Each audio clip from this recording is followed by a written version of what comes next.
Assalamualaikum dan selamat pagi kepada ahli debat sekalian. Marilah kita panjatkan puji dan syukur atas hadrat ilahi ke atas rahmatnya sehingga kita dapat berkumpul di acara debat pada hari ini. Topik yang akan kita bicarakan pada hari ini adalah hadiah versus rasuah.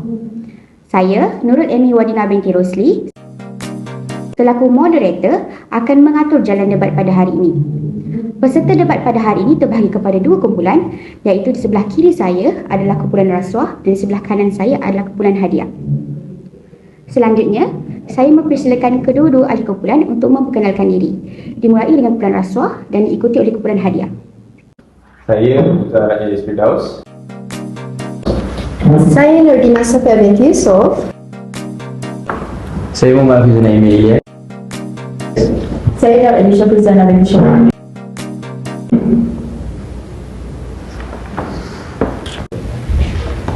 Hai, nama saya Wasraf bin Dajit Singh. Assalamualaikum, nama saya Siti Rabiah Rawiyah binti Nasir Khan. Assalamualaikum, nama saya Denaka bin Syambi. Terima kasih ke atas kedua-dua ahli kumpulan. Di sini, saya akan menerangkan secara dasarnya apakah itu hadiah dan apakah itu rasuah. Rasuah adalah penerimaan atau pemberian suapan sebagai upah atau dorongan untuk diri seseorang kerana melakukan atau tidak melakukan sesuatu perbuatan yang berkaitan dengan tugas rasminya. Dalam Akta Suruhanjaya Pencegah Rasuah Malaysia 2009, istilah rasuah disebut sebagai suapan. Manakala hadiah pula adalah pemberian ikhlas atas sebab suka atau sayang dan memulakan penerima. Di acara debat kita kali ini akan terdapat dua situasi yang akan diberikan. Ahli-ahli yang dihormati sekalian, izinkan saya mengingatkan peraturan dan tata cara semasa acara debat kita dijalankan. Isu agama, perkauman dan menyentuh peribadi seseorang adalah dilarang sama sekali di dalam perdebatan ini. Setiap ahli diberikan masa 1 hingga 3 minit untuk menyampaikan hujah dan berucap. Loceng akan dibunyikan pada 2 minit terakhir untuk ulasan penutup. Di sini saya akan membacakan situasi pertama yang akan dibahas. Situasi pertama adalah pada majlis hari jadi penjawat awam, seorang kontraktor telah memberi hamper sebagai hadiah dan berkata, "Jika terdapat tender baharu, sila maklumkan kepada saya terlebih dahulu sebelum memberitahu kepada kontraktor yang lain." Dialog ini dianggap sebagai gurauan sahaja antara beliau dan penerima hadiah. Baiklah, ahli kumpulan hadiah, sila mulakan hujah anda. Baiklah, terima kasih kepada moderator di atas penerangan situasi sebentar tadi. Jadi saya akan mulakan dengan menerangkan apakah itu konsep hadiah. Jadi menurut Kamus Al-Fiqhi, hadiah ialah memberikan kuasa pemilikan sesuatu tanpa mengharapkan sebarang gantian ataupun pertukaran sebagai penghargaan. Pemberi hadiah tidak boleh mengharapkan sebarang tuntutan melainkan balasan daripada Allah Subhanahu Wa Taala. Jadi, kita dapat tahu di sini, hadiah juga bukan pemberian yang bersyarat, juga tidak akan menyebabkan kezaliman ke atas hak orang lain. Okey, mengikut situasi yang dinyatakan oleh pihak tuan Cik Moderator sebentar tadi, maafkan saya. Mengikut situasi yang dinyatakan, jika terdapat tender baharu, sila maklumkan kepada saya terlebih dahulu sebelum maklumkan kepada kontraktor lain. Jadi, saya ingin terangkan di sini bahawa dalam situasi tersebut, kemungkinan terdapat dua nada dalam mengutarakan ayat tersebut. Kemungkinan dalam nada serius ataupun dalam nada bergurau. Itu sahaja dari saya. Terima kasih. Okey, baiklah, ahli kumpulan rasuah boleh mulakan hujah anda. Pada pandangan saya, kita perlu berbalik kepada konsep rasuah itu sendiri. Rasuah ini adalah pemberian sama ada dalam bentuk harta atau manfaat yang tertentu bertujuan untuk memperolehi sesuatu yang bukan haknya, atau erti kata sebenar, kita menzalimi hak orang lain. Berdasarkan pernyataan yang dikatakan oleh kontraktor tersebut, ini boleh menutup peluang orang lain untuk memiliki sesebuah tender. Maaf, tapi menzalimi hak pihak lain. Setahu saya, pemberian hadiah adalah perkara lazim ketika hari kelahiran seseorang itu. Anda tidak boleh menganggap perbuatan ini sebagai menzalimi kepada pihak lain. Kerana dalam konsep memberi hadiah kepada penerima, tiada istilah menzalimi seseorang itu pada hari istimewa. Anda rasa adakah hal ini bercanggah dengan konsep hadiah? Bagi saya, ia adalah bercanggah kerana berdasarkan konsep hadiah, pemberi hadiah tidak boleh sewenang-wenangnya berkata sekiranya terdapat tender baharu, maklum kepada mereka terlebih dahulu. Dia adalah salah di sisi konsep hadiah kerana konsep hadiah ni dia macam memberi hadiah tapi dia tidak meminta sebarang tuntutan ataupun daripada segi kata-kata. Sekiranya pihak tersebut tiada niat sekalipun, dia tidak boleh menyuarakan hasrat sebegitu walaupun niat dia sekadar gurauan. Terima kasih atas sudahan saudari. Saya faham apa yang anda katakan sebentar tadi. Baiklah, berbalik kepada situasi yang diberikan, beliau menggunakan intonasi sekadar bergurau sahaja. Hal ini adalah kerana majlis hari jadi hanya akan dihadiri oleh orang-orang yang terdekat sahaja. Jadi, dengan bergurau, mereka dapat merapatkan lagi hubungan silaturahim antara satu sama lain. Maaf Saudara Haikal, saya tak setuju dengan hujahan anda. Untuk pengetahuan anda, ayat ini selalu digunakan pakai oleh kebanyakan para jurutera untuk mendapatkan tender dalam sebuah syarikat itu. Ini tak boleh dianggap sebagai intonasi bergurau kerana apabila perkara ini menjadi perkara yang serius dan menjadi kebiasaan dalam masyarakat kita, maka akan ada pihak yang menyalahgunakan dan mengambil kesempatan dalam keadaan ini. Jadi, bagi pendapat saya, penggunaan alasan intonasi bergurau ini amatlah tidak relevan. Terima kasih. Baik, terima kasih atas ujian yang diberikan. Anda mempunyai 2 minit untuk memberi ulasan terakhir bagi kedua-dua ahli kumpulan. Silakan. Di sini, saya ingin menekankan betapa pentingnya intonasi dalam kata-kata dan semua pihak sedia maklum adalah tidak semua perkara yang boleh dijadikan sebagai gurauan, terutamanya apabila ini melibatkan tentang realiti alam pekerjaan. Ini kerana ianya boleh membawa salah faham pada mana-mana pihak yang mendengar yang boleh menganggap pemberian hadiah tersebut sebagai salah satu bentuk rasuah pada pihak yang lain. Hal ini kerana pemberi seperti mengharapkan balasan daripada si penerima. Dengan ini, saya ingin tegaskan bahawa semua orang haruslah peka dengan konsep rasuah dan jangan sesekali memandang rendahkan perkara ini. Sekian daripada saya. Terima kasih. Okey, di sini saya ingin menegaskan konsep hadiah. Hadiah adalah pemberian atas sebab kasih sayang, tanpa sebarang tuntutan atau ganjaran balas yang disyaratkan. Hadiah ini boleh berupa cendak hati, hamper atau buah tangan kepada seseorang tanpa perjanjian sebelum yang dilakukan sebagai mengenang budi atau balas jasa. Berkenaan dengan situasi yang diberikan, kita dapat melihat bahawa pemberian hadiah tersebut dalam bentuk gurau sahaja, bermakna ia tidak mengharapkan balasan daripada si penerima. Dan situasi ini adalah bertentang dengan konsep rasuah yang mengharapkan balasan dari pemberian si pemberi kepada penerima. Sekian sahaja daripada saya. Terima kasih. Baiklah, masa yang diberikan sudah tamat. Sekarang saya akan membacakan situasi yang kedua. Situasi kedua adalah pegawai diminta oleh majikan untuk mencari kontraktor untuk mengubah suai pejabat. Pegawai telah memperkenalkan syarikat B kepada majikannya kerana dia telah mempunyai perjanjian berbalik tabir dengan pihak syarikat B, iaitu memberinya izin melabur wang peribadinya dalam syarikat B dengan kadar keuntungan kononnya mengikut Islam. Baiklah, kumpulan rasuah, anda boleh memulakan ujian anda. Bismillah. Saya akan mulakan dengan berbalik kepada menekankan apakah konsep rasuah. Rasuah adalah pemberian sama ada dalam bentuk harta atau manfaat yang tertentu yang bertujuan untuk memperoleh sesuatu yang bukan haknya atau menzalimi hak pihak lain. Rasuah adalah jenayah dalam bentuk penyalahgunaan bentuk jawatan yang diamanahkan untuk kepentingan peribadi, saudara mara atau sekutunya.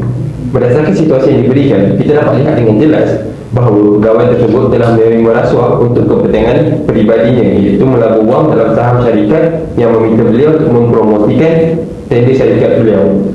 Ini sudah terang dari dulu bahawa situasi ini adalah rasuah dan pegawai tersebut menerima pemberian dan juga penyalahgunaan kuasa atas kehendak peribadi seperti yang dikatakan oleh Cik Moderator.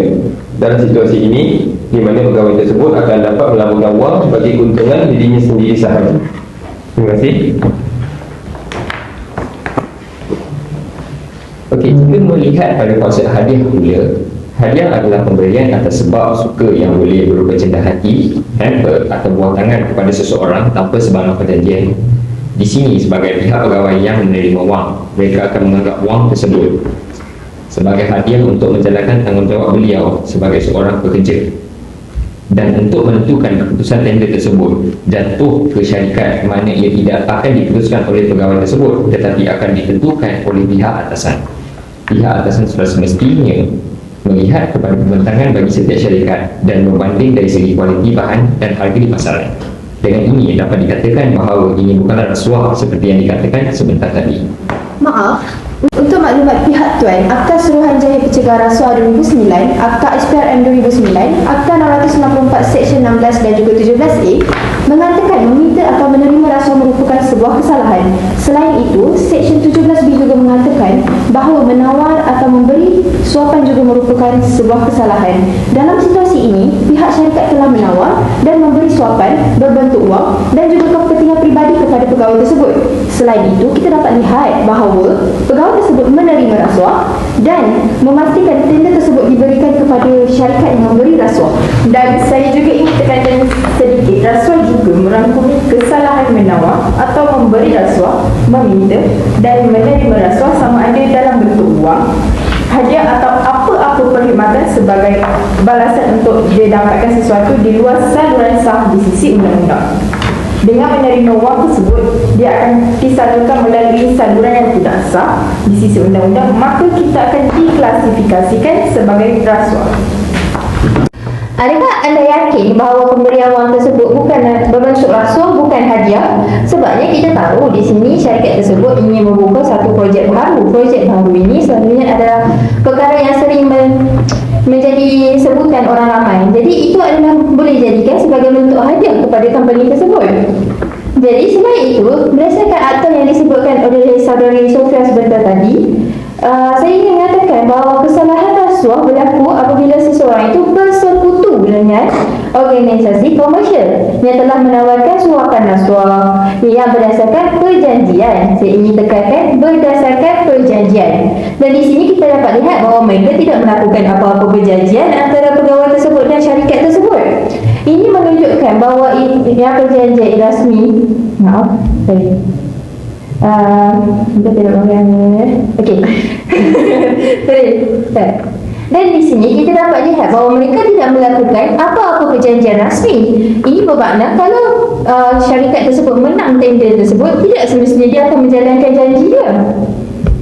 Terus masuk. Okey, untuk membidas kenyataan saudari tadi, ingin saya tegaskan bahawa setiap perjanjian rasuah sudah semestinya tidak akan mempunyai sebarang perjanjian rasmi yang bertulis, kerana mereka tidak akan mahu pihak lain ataupun pihak SPRM mengetahuinya.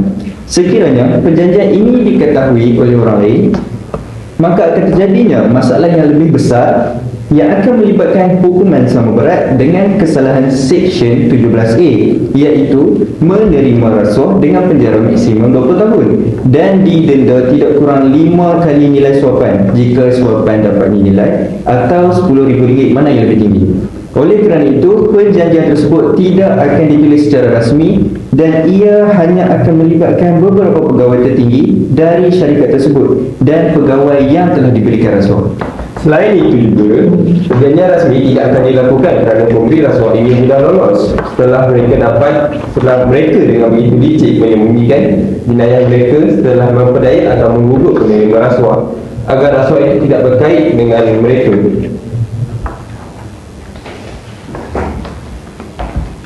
Oleh kerana itulah, pemberian wang tersebut dikatakan sebagai hadiah. Jika perkara tersebut adalah rasuah, sudah semestinya mereka harus menunaikan janji. Jika mereka tidak menunaikan janji, itu telah menjadikan mereka seorang yang pecah amanah dan tidak berpegang pada janji. Perkara ini akan memburukkan reputasi mereka dan juga reputasi syarikat. Dengan memberi hadiah berbentuk wang, ia akan menaikkan imej bagi syarikat tersebut dan wang tersebut boleh digunakan untuk pelbagai perkara. Terima kasih. Baiklah, terima kasih atas sedia yang diberikan. Anda mempunyai 2 minit untuk memberi ulasan terakhir bagi kedua-dua ahli kumpulan. Silakan. Terima kasih kepada Encik Moderator. Baiklah, di sini saya ingin menekankan konsep rasuah semula.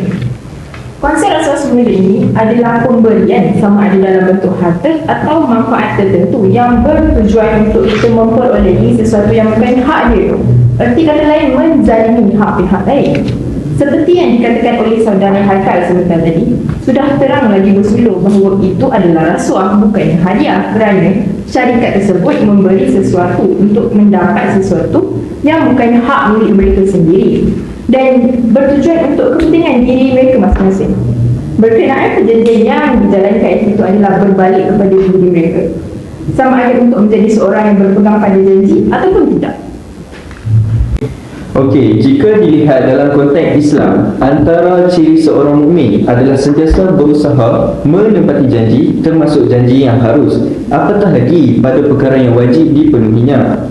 Apabila ingkar terhadap sesuatu perjanjian, itu adalah tanda orang yang mempunyai ciri kemunafikan.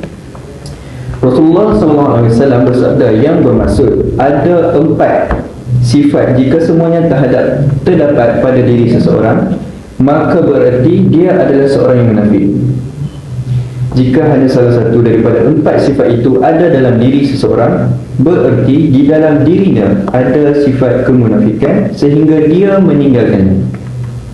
Keempat-empat sifat itu adalah jika diserahkan amanat atau kepercayaan, dia mengkhianatinya. Jika berbicara, dia berbohong. Jika mengadakan perjanjian, dia merosakkannya. Dan jika berselisih faham, dia terlalu berlebihan dan melampaui batas.